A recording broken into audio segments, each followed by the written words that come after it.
ਭਾਈ ਬਲਵੰਤ ਸਿੰਘ ਰਾਜੋਆਣਾ ਮਾਮਲਾ ਸ਼੍ਰੀ ਅਕਾਲ ਤਖਤ ਸਾਹਿਬ ਦੀ ਮੀਟਿੰਗ 'ਚ ਟਲਿਆ, ਮੁੜ ਹੋਵੇਗੀ ਵਿਚਾਰ ਚਰਚਾ।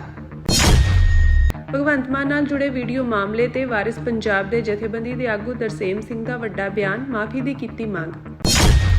ਪੰਜਾਬ ਤੇ ਵੱਧ ਸਕਦਾ ਵਿੱਤੀ ਬੋਝ, ਸਰਕਾਰ ਇਸ ਮਹੀਨੇ ਮੁੜ ਚੁੱਕੇਗੀ 1000 ਕਰੋੜ ਰੁਪਏ ਦਾ ਕਰਜ਼ਾ।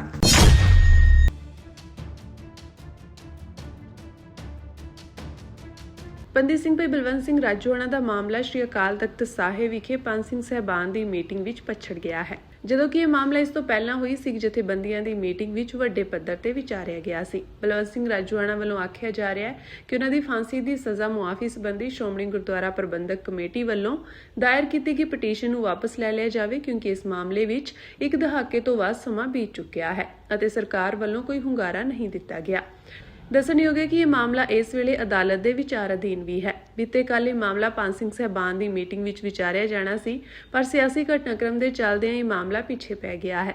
ਸ਼੍ਰੀ ਅਕਾਲ ਤਖਤ ਸਾਹਿਬ ਦੇ ਸੂਤਰਾਂ ਦੇ ਮੁਤਾਬਕ ਇਹ ਮਾਮਲਾ ਸ਼੍ਰੋਮਣੀ ਗੁਰਦੁਆਰਾ ਪ੍ਰਬੰਧਕ ਕਮੇਟੀ ਨਾਲ ਵੀ ਸੰਬੰਧਿਤ ਹੈ ਅਤੇ ਸਿੱਖ ਜਥੇਬੰਦੀ ਦੇ ਪ੍ਰਧਾਨ ਐਡਵੋਕੇਟ ਹਰਜਿੰਦਰ ਸਿੰਘ ਧਾਮੀ ਵਿਦੇਸ਼ ਯਾਤਰਾ ਤੇ ਹਨ। ਇਸ ਮਾਮਲੇ ਵਿੱਚ ਉਹਨਾਂ ਨਾਲ ਵਿਚਾਰ ਵਟਾਂਦਰਾ ਜ਼ਰੂਰੀ ਸੀ, ਇਸ ਕਾਰਨ ਇਹ ਮਾਮਲਾ ਮੁੜ ਵਿਚਾਰਿਆ ਜਾਵੇਗਾ। ਇਸ ਤੋਂ ਪਹਿਲਾਂ ਸ਼੍ਰੀ ਅਕਾਲ ਤਖਤ ਸਾਹਿਬ ਦੇ ਜਥੇਦਾਰ ਵੱਲੋਂ ਸਿੱਖ ਜਥੇਬੰਦੀਆਂ ਨਾਲ ਕੀਤੀ ਗਈ ਮੀਟਿੰਗ ਦੇ ਵਿੱਚ ਇਹ ਮਾਮਲਾ ਏਜੰਡੇ ਵਿੱਚ ਸ਼ਾਮਿਲ ਸੀ। ਮੀਟਿੰਗ ਵਿੱਚ ਬੇਅਦਬੀ ਐਕਟ, ਭਗਵੰਤ ਸਿੰਘ ਮਾਨ ਦੀ ਕਥਿਤ ਇਤਰਾਜ਼ਯੋਗ ਵੀਡੀਓ ਅਤੇ ਬਲਵੰਤ ਸਿੰਘ ਰਾਜੋਆਣਾ ਦੀ ਫਾਂਸੀ ਦੀ ਸਜ਼ਾ ਮੁਆਫੀ ਸੰਬੰਧੀ ਪਟੀਸ਼ਨ ਸੰਬੰਧੀ ਮਾਮਲਾ ਸ਼ਾਮਿਲ ਸੀ। ਮੀਟਿੰਗ ਵਿੱਚ ਸਿੱਖ ਜਥੇਬੰਦੀਆਂ ਵੱਲੋਂ ਬੰਦੀ ਸਿੰਘਾਂ ਦੀ ਰਿਹਾਈ ਦੇ ਮਾਮਲੇ ਨੂੰ ਗੰਭੀਰ ਚਿੰਤਾ ਦਾ ਵਿਸ਼ਾ ਦੱਸਿਆ ਗਿਆ ਸੀ, ਜਿਸ ਵਿੱਚ ਕਈ ਵਿਦਵਾਨਾਂ ਨੇ ਇਸ ਮਾਮਲੇ ਵਿੱਚ ਕੇਂਦਰ ਸਰਕਾਰ ਨੂੰ ਵੀ ਆੜੇ ਹੱਥੀ ਲਿਆ ਸੀ। ਇੱਕ ਜਥੇਬੰਦੀ ਦੇ ਆਗੂ ਵੱਲੋਂ ਆਖਿਆ ਗਿਆ ਸੀ ਕਿ ਇਸ ਮਾਮਲੇ ਵਿੱਚ ਰਾਜੋਆਣਾ ਦੀ ਮੰਗ ਦਾ ਸਮਰਥਨ ਕਰਨਾ ਚਾਹੀਦਾ ਹੈ ਅਤੇ ਇਸ ਪਟੀਸ਼ਨ ਨੂੰ ਵਾਪਸ ਲੈ ਲੈਣਾ ਚਾਹੀਦਾ ਹੈ। ਇੱਕ ਸਿੱਖ ਆਗੂ ਨੇ ਇਸ ਮਾਮਲੇ ਵਿੱਚ ਦਲੀਲ ਦਿੱਤੀ ਸੀ ਕਿ ਆਉਂਦੇ ਸਮੇਂ ਵਿੱਚ ਭਾਜਪਾ ਪੰਜਾਬ ਵਿੱਚ ਪੈਰ ਪਸਾਰਨ ਦਾ ਯਤਨ ਕਰ ਰਹੀ ਹੈ ਅਤੇ ਅਜਿਹੇ ਸਮੇਂ ਵਿੱਚ ਸਿੱਖਾਂ ਦਾ ਦਿਲ ਜਿੱਤਣ ਲਈ ਬੰਦੀ ਸਿੰਘਾਂ ਨੂੰ ਰਿਹਾ ਕਰ ਸਕਦੀ ਹੈ। ਇਸ ਲਈ ਉਡੀਕ ਕਰਨੀ ਚਾਹੀਦੀ ਹੈ ਅਤੇ ਇਸ ਮੌਕੇ ਦਾ ਲਾਹਾ ਲੈਣਾ ਚਾਹੀਦਾ ਹੈ।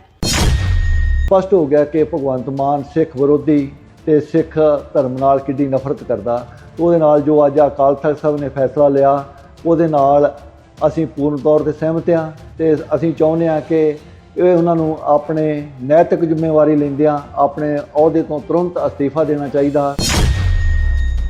ਵਾਰਿਸ ਪੰਜਾਬ ਦੇ ਜਥੇਬੰਦੀ ਦੇ ਆਗੂ ਭਾਈ ਅੰਮ੍ਰਿਤਪਾਲ ਸਿੰਘ ਦੇ ਪਿਤਾ ਤਰਸੇਮ ਸਿੰਘ ਦਾ ਸ਼੍ਰੀ ਅਕਾਲ ਤਖਤ ਸਾਹਿਬ ਵਿਖੇ ਹੋਈ ਪੰਜ ਸਿੰਘ ਸਾਹਿਬਾਨਾਂ ਦੀ ਇਕੱਤਰਤਾ ਵਿੱਚ ਲਏ ਗਏ ਫੈਸਲੇ ਤੇ ਬਿਆਨ ਸਾਹਮਣੇ ਆਇਆ ਹੈ।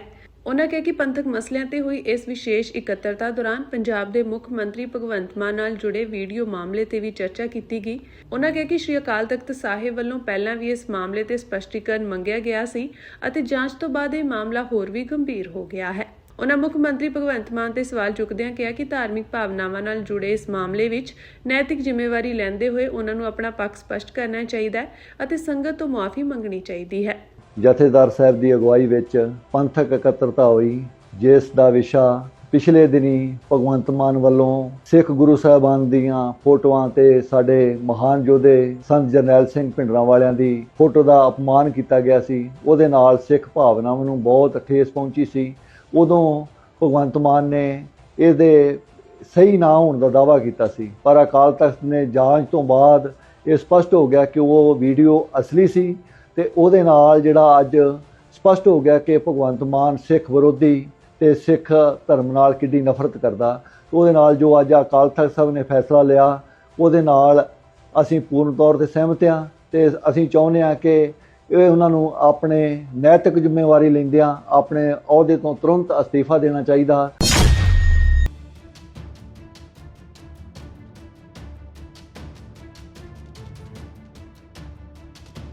ਪੰਜਾਬ ਸਰਕਾਰ ਚਾਲੂ ਵਿੱਤੀ ਸਾਲ 2026-27 ਵਿੱਚ ਇਸ ਮਹੀਨੇ 1000 ਕਰੋੜ ਰੁਪਏ ਦਾ ਨਵਾਂ ਕਰਜ਼ਾ ਲਏਗੀ। ਇਸ ਤੋਂ ਪਹਿਲਾਂ ਸੂਬਾ ਸਰਕਾਰ ਚਲੰਤ ਵਿੱਤੀ ਸਾਲ ਦੇ ਪਹਿਲੇ 2 ਮਹੀਨਿਆਂ ਦੌਰਾਨ 5300 ਕਰੋੜ ਰੁਪਏ ਦਾ ਕਰਜ਼ਾ ਲੈ ਚੁੱਕੀ ਹੈ।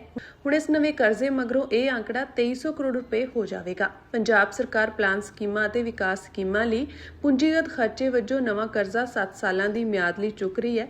ਵੇਰਵੇ ਅਨੁਸਾਰ ਪੰਜਾਬ ਸਰਕਾਰ ਮੌਜੂਦਾ ਵਿੱਤੀ ਸਾਲ ਦੌਰਾਨ ਮਾਰਕੀਟ ਉਧਾਰ ਜ਼ਰੀਏ 43,798.38 ਕਰੋੜ ਰੁਪਏ ਦਾ ਕਰਜ਼ਾ ਚੁੱਕਣ ਦੀ ਇੱਛੁਕ ਹੈ। ਵਿੱਤ ਮੰਤਰੀ ਹਰਪਾਲ ਸਿੰਘ ਚੀਮਾ ਨੇ ਦਾਅਵਾ ਕੀਤਾ ਕਿ ਸੂਬੇ ਦੀ ਵਿੱਤੀ ਸਥਿਤੀ ਵਿੱਚ ਸੁਧਾਰ ਹੋ ਰਿਹਾ ਹੈ ਅਤੇ ਤੈਅ ਹੱਦ ਵਿੱਚ ਹੀ ਨਵਾਂ ਕਰਜ਼ਾ ਲਿਆ ਜਾ ਰਿਹਾ ਹੈ।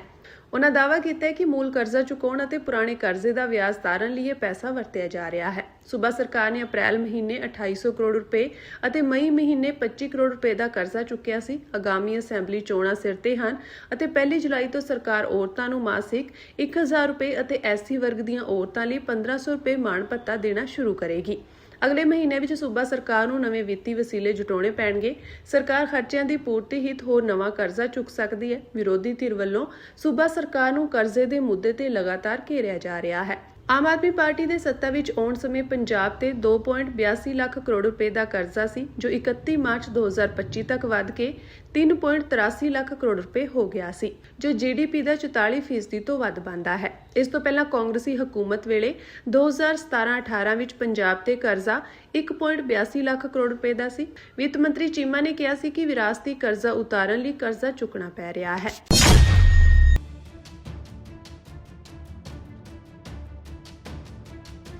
ਸੀਨੀਅਰ ਕਾਂਗਰਸੀ ਆਗੂ ਤੇ ਗੁਰਦਾਸਪੁਰ ਦੇ ਸੰਸਦ ਮੈਂਬਰ ਸੁਖਜਿੰਦਰ ਸਿੰਘ ਰੰਧਾਵਾ ਨੇ ਕਿਹਾ ਕਿ ਕਥਿਤ ਵਾਇਰਲ ਵੀਡੀਓ ਦੀ ਫੋਰੈਂਸਿਕ ਜਾਂਚ ਤੋਂ ਬਾਅਦ ਸ਼੍ਰੀ ਅਕਾਲ ਤਖਤ ਸਾਹਿਬ ਵੱਲੋਂ ਪੰਜਾਬ ਦੇ ਮੁੱਖ ਮੰਤਰੀ ਭਗਵੰਤ ਮਾਨ ਨੂੰ ਪੰਥ ਵਿਰੋਧੀ ਅਤੇ ਗੁਰੂ ਦੋਖੀ ਐਲਾਨਣਾ ਪੰਜਾਬ ਦੇ ਇਤਿਹਾਸ ਵਿੱਚ ਇੱਕ ਮਹੱਤਵਪੂਰਨ ਘਟਨਾ ਹੈ।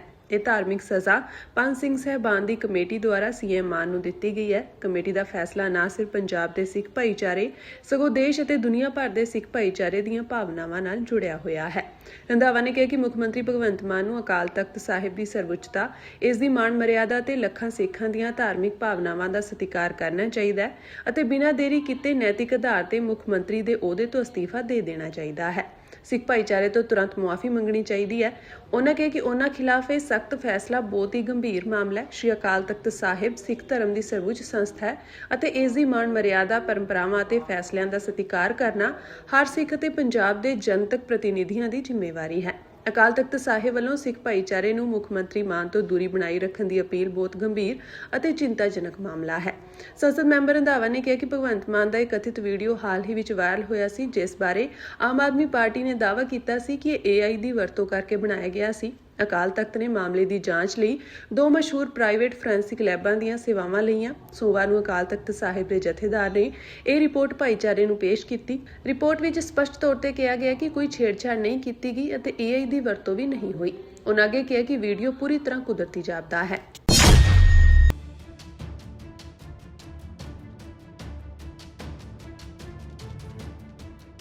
ਅਮਰੀਕੀ ਰਾਸ਼ਟਰਪਤੀ ਡੋਨਾਲਡ ਟਰੰਪ ਨੇ ਦਾਅਵਾ ਕੀਤਾ ਕਿ ਅਮਰੀਕਾ-ਈਰਾਨ ਸਮਝੌਤਾ ਪੂਰਾ ਹੋ ਚੁੱਕਿਆ ਅਤੇ ਇਸ ਤੇ ਸ਼ੁੱਕਰਵਾਰ ਨੂੰ ਸਵਿਟਜ਼ਰਲੈਂਡ ਦੇ ਜਨੇਵਾ ਵਿੱਚ ਰਸਮੀ ਤੌਰ ਤੇ ਦਸਤਖਤ ਕੀਤੇ ਜਾਣਗੇ।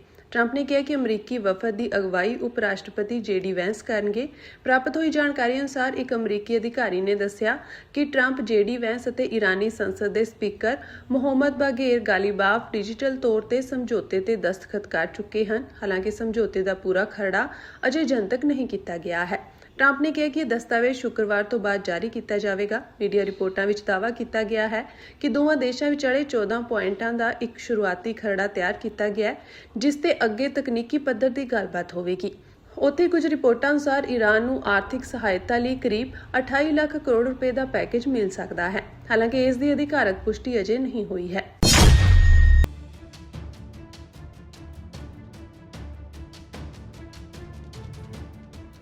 ਗੁਰਦੁਆਰਾ ਧਰਮ ਕੀ ਪੌੜੀ ਵਿਖੇ ਅੱਜ ਤੜਕਸਾਰ ਸਮੇਂ ਸਿਰ ਪਤਾ ਲੱਗ ਜਾਣ ਕਾਰਨ ਬੇਅਦਬੀ ਦੀ ਘਟਨਾ ਟਲ ਗਈ। ਉਕਤ ਗੁਰਦੁਆਰਾ ਸਾਹਿਬ ਬਸਤੀ ਦੇ ਬਾਹਰ ਢਾਣੀਆਂ ਵਿੱਚੋਂ ਰਹਿੰਦੇ ਪਰਿਵਾਰ ਵੱਲੋਂ ਬਣਾਇਆ ਹੋਇਆ ਸੀ। ਮਿਲੀ ਜਾਣਕਾਰੀ ਮੁਤਾਬਕ ਅੱਜ ਤੜਕਸਾਰ 8 ਵਜੇ ਦੇ ਲਗਭਗ ਗੁਰਦੁਆਰਾ ਸਾਹਿਬ ਦੇ ਗ੍ਰੰਥੀ ਗਿਆਨੀ ਬਲਦੇਵ ਸਿੰਘ ਨਿਤਨੇਮ ਕਰਨ ਤੋਂ ਬਾਅਦ ਮੁੱਖ ਦਰਵਾਜ਼ੇ ਨੂੰ ਤਾਲਾ ਲਗਾ ਕੇ ਅਤੇ ਨਜ਼ਦੀਕੀ ਘਰ ਨੂੰ ਸੂਚਿਤ ਕਰਕੇ ਆਪਣੇ ਘਰ ਧਰਮਕੋਟ ਵਾਪਸ ਪਰਤ ਰਹੇ ਸਨ। ਇਸ ਦੌਰਾਨ ਇੱਕ ਕੈਪਰੀ ਪਹਿਨਿਆ ਨੌਜਵਾਨ ਜੋ ਸਿਰ ਤੋਂ ਮੋਨਾ ਸੀ, ਉੱਥੇ ਪਹੁੰਚਿਆ ਅਤੇ ਗੁਰਦੁਆਰਾ ਸਾਹਿਬ ਦੀ ਬਾਰੀ ਦਾ ਸ਼ੀਸ਼ਾ ਤੋੜ ਕੇ ਅੰਦਰ ਦਾਖਲ ਹੋ ਗਿਆ। ਪਹਿਲਾਂ ਉਸਨੇ ਗੁਰਦੁਆਰਾ ਸਾਹਿਬ ਦੇ ਅੰਦਰ ਗੋਲਕ ਨਾਲ ਛੇੜਛਾੜ ਕੀਤੀ ਅਤੇ ਬਾਅਦ ਵਿੱਚ ਉਹ ਸੁਖਾਸਨ ਅਸਥਾਨ ਤੱਕ ਚਲਾ ਗਿਆ। ਇਸੇ ਦੌਰਾਨ ਪਿੱਛੇ ਇੱਕ ਘਰ ਦੀ ਔਰਤ ਜੋ ਕਿ ਛੱਤ ਤੇ ਚੜੀ ਹੋਈ ਸੀ, ਉਸਨੇ ਉਸਨੂੰ ਦੇਖ ਕੇ ਰੋਲਾ ਪਾ ਦਿੱਤਾ। ਇਸ ਦੀ ਜਾਣਕਾਰੀ ਮਿਲਦਿਆਂ ਹੀ ਗੁਰਦੁਆਰਾ ਸਾਹਿਬ ਦੀ ਪ੍ਰਬੰਧਕ ਕਮੇਟੀ ਦੇ ਪ੍ਰਧਾਨ ਬਲਵਿੰਦਰ ਸਿੰਘ, ਕਮੇਟੀ ਮੈਂਬਰ ਅਤੇ ਵੱਡੀ ਗਿਣਤੀ ਵਿੱਚ ਨੇੜਲੇ ਘਰਾਂ ਦੇ ਲੋਕ ਉੱਥੇ ਪਹੁੰਚ ਗਏ ਅਤੇ ਉਸ ਨੂੰ ਕਾਬੂ ਕਰ ਲਿਆ ਗਿਆ। ਤਲਾਸ਼ੀ ਦੌਰਾਨ ਉਸ ਕੋਲੋਂ ਜ਼ਰਦਾ ਤੰਬਾਕੂ ਵੀ ਬਰਾਮਦ ਹੋਇਆ। ਕਾਬੂ ਕੀਤੇ ਗਏ ਇਸ ਵਿਅਕਤੀ ਦੀ ਅਸਲ ਮਨਸ਼ਾ ਬੇਸ਼ੱਕ ਅਜੇ ਸਾਹਮਣੇ ਨਹੀਂ ਆਈ ਹੈ, ਪਰ ਪੁਲਿਸ ਵੱਲੋਂ ਇਸ ਘਟਨਾ ਨੂੰ ਚੋਰੀ ਦੀ ਘਟਨਾ ਨਾਲ ਜੋੜ ਕੇ ਦੇਖਿਆ ਜਾ ਰਿਹਾ ਹੈ। ਕਮੇਟੀ ਵੱਲੋਂ ਸੂਚਨਾ ਦਿੱਤੇ ਜਾਣ ਤੋਂ ਬਾਅਦ ਪੁਲਿਸ ਨੇ ਉਸ ਨੂੰ ਆਪਣੀ ਹਿਰਾਸਤ ਵਿੱਚ ਲੈ ਲਿਆ। ਜਾਣਕਾਰੀ ਮੁਤਾਬਕ ਦੋਸ਼ੀ ਨਜ਼ਦੀਕੀ ਪਿੰਡ ਜਲਾਲਾਬਾਦ ਪੂਰਬੀ ਦਾ ਰਹਿਣ ਵਾਲਾ ਹੈ। ਇਸ ਮੌਕੇ ਉੱਥੇ ਪਹੁੰਚੇ ਸ਼੍ਰੋਮਣੀ ਪ੍ਰਬੰਧਕ ਕਮੇਟੀ ਦਸ਼ਮੇਸ਼ ਤਰਨਾ ਦਲ ਘੋੜਸਵਾਰ ਦੇ ਮੁਖੀ ਬਾਬਾ ਸਤਨਾਮ ਸਿੰਘ ਨੇ ਗੁਰਦੁਆਰਾ ਪ੍ਰਬੰਧਕ ਕਮੇਟੀ ਉੱਤੇ ਦੋਸ਼ ਲਗਾਇਆ ਕਿ ਇਹ ਸਭ ਕੁਝ ਕਮੇਟੀ ਦੀ ਅਣਗਹਿਲੀ ਸਦਕਾ ਵਾਪਰਿਆ ਹੈ। ਉਨ੍ਹਾਂ ਦੱਸਿਆ ਕਿ 2 ਸਾਲ ਪਹਿਲਾਂ ਗੁਰਦੁਆਰਾ ਸਾਹਿਬ ਦੀ ਨਵੀਂ ਬਣ ਰਹੀ ਇਮਾਰਤ ਮੌਕੇ ਪੱਥਰ ਲਗਾਉਣ ਵਾਲੇ ਪ੍ਰਵਾਸੀ ਮਜ਼ਦੂਰ ਤੋਂ ਵੀ ਉਨ੍ਹਾਂ ਤੰਬਾਕੂ ਬਰਾਮਦ ਕਰਕੇ ਕਮੇਟੀ ਨੂੰ ਸੂਚਿਤ ਕੀਤਾ ਸੀ, ਪਰ ਕਮੇਟੀ ਨੇ ਉਸ ਵੇਲੇ ਵੀ ਕੋਈ ਕਾਰਵਾਈ ਨਹੀਂ ਕੀਤੀ ਸੀ। ਧਰਮਕੋਟ ਦੇ ਜਿਹੜਾ ਨਜ਼ਦੀਕ ਗੁਰੂ ਘਰ ਪੈਂਦਾ ਏ ਧਰਮਕੀ ਪੌੜੀ, ਉਹ ਬਾਰ-ਬਾਰ ਗੁਰੂ ਘਰ ਆ ਜਿਹੜਾ ਕਿ ਇੱਥੇ ਸੰਗਤ ਵੱਲੋਂ ਫੋਨ ਕੀਤਾ ਗਿਆ ਵੀ ਬਾਬਾ ਜੀ ਇੱਥੇ ਕਰੀਬ 7:30 ਪੌਣੇ 8 ਵਜੇ ਦੇ ਲਗਭਗ ਜਿਹੜਾ ਕਿ ਗੁਰੂ ਘਰ ਦੇ ਵਿੱਚ ਇੱਕ ਸ਼ਰਾਰਤੀ ਅਰਸ਼ਰ ਇੱਥੇ ਮੱਥਾ ਟੇਕਣ ਦੇ ਬਹਾਨੇ ਜਿਹੜਾ ਆਇਆ, ਉਹਦੀ ਜੇਬ ਦੇ ਵਿੱਚ ਤੰਬਾਕੂ ਵੀ ਪਾਇਆ ਗਿਆ ਤੇ ਨਾਲ ਗੁਰੂ ਘਰ ਦਾ ਜਿਹੜਾ ਵਜ਼ੀਰ ਸੀਗਾ, ਜਿਹਨੂੰ ਕਿਹਾ ਜਾਂਦਾ ਵੀ ਗੁਰੂ ਘਰ ਦਾ ਵਜ਼ੀਰ, ਉਹਦਾ ਨਾਮ ਬਲਦੇਵ ਸਿੰਘ ਆ, ਉਹ ਵੀ ਸਾਡੇ ਨਾਲ ਹੀ ਖੜਾ ਏ। ਇਹਨਾਂ ਨਾਲ ਵੀ ਪੁੱਛਗਿੱਛ ਕੀਤੀ ਗਈ ਆ।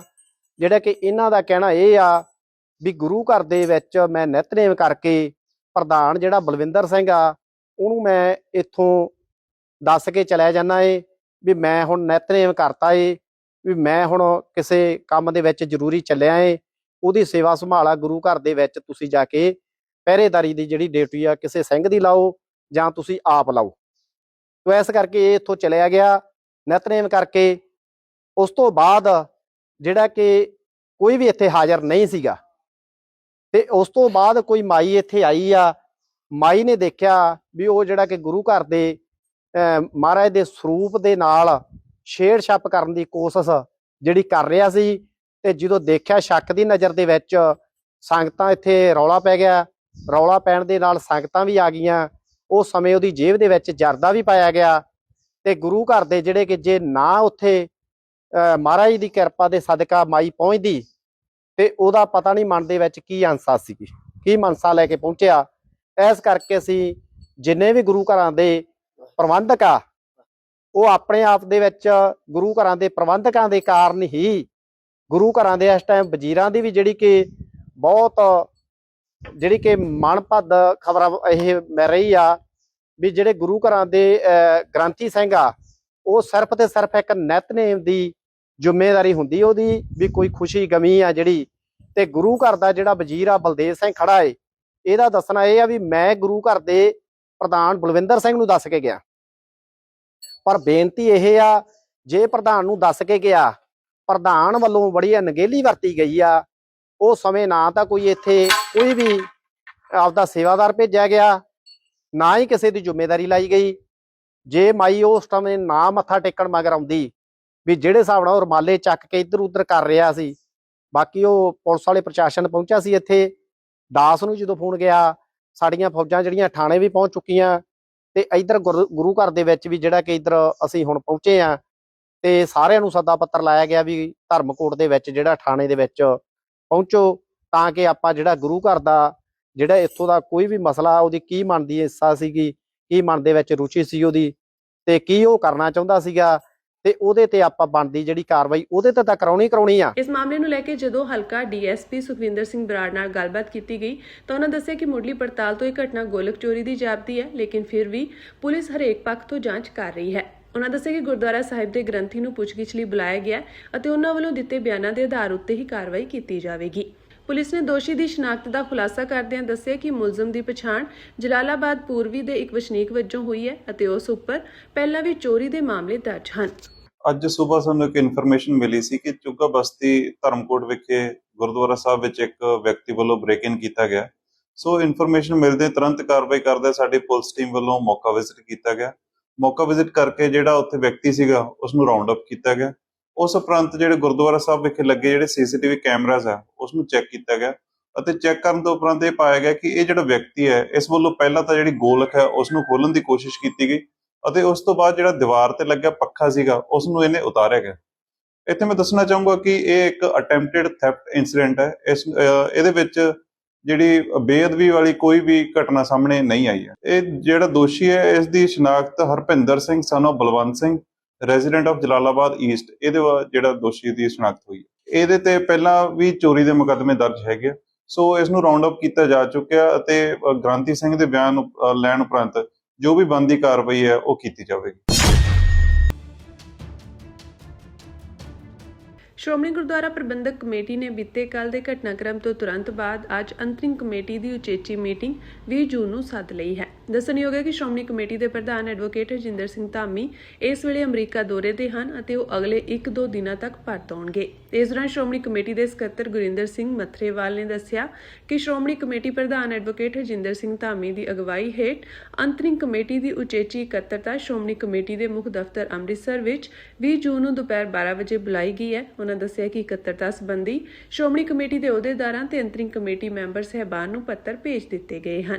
ਜ਼ਿਕਰਯੋਗ ਹੈ ਕਿ ਬੀਤੇ ਕੱਲ੍ਹ ਸ੍ਰੀ ਅਕਾਲ ਤਖ਼ਤ ਸਾਹਿਬ ਵਿਖੇ ਪੰਜ ਸਿੰਘ ਸਹਿਬਾਨ ਦੀ ਮੀਟਿੰਗ ਹੋਈ ਸੀ, ਜਿਸ ਵਿੱਚ ਬੇਅਦਬੀ ਐਕਟ ਮਾਮਲੇ ਵਿੱਚ ਪੰਜਾਬ ਸਰਕਾਰ ਦੀ ਕੈਬਨਿਟ ਦੇ ਸਿੱਖ ਮੰਤਰੀ ਅਤੇ ਵਿਧਾਨ ਸਭਾ ਦੇ ਸਿੱਖ ਵਿਧਾਇਕਾਂ ਨੂੰ 29 ਜੂਨ ਨੂੰ ਸ੍ਰੀ ਅਕਾਲ ਤਖ਼ਤ ਸਾਹਿਬ ਵਿਖੇ ਤਲਬ ਕੀਤਾ ਗਿਆ ਹੈ। ਇੱਕ ਇਤਰਾਜ਼ਯੋਗ ਵੀਡੀਓ ਦੇ ਮਾਮਲੇ ਵਿੱਚ ਭਗਵੰਤ ਮਾਨ ਨੂੰ ਗੁਰੂ ਦੋਖੀ ਅਤੇ ਪੰਥ ਵਿਰੋਧੀ ਕਰਾਰ ਦਿੱਤਾ ਗਿਆ। ਸਿੱਖ ਸੰਗਤ ਨੂੰ ਉਹਨਾਂ ਨਾਲ ਸਹਿਯੋਗ ਨਾ ਕਰਨ ਦੇ ਵੀ ਆਦੇਸ਼ ਦਿੱਤੇ ਗਏ ਹਨ।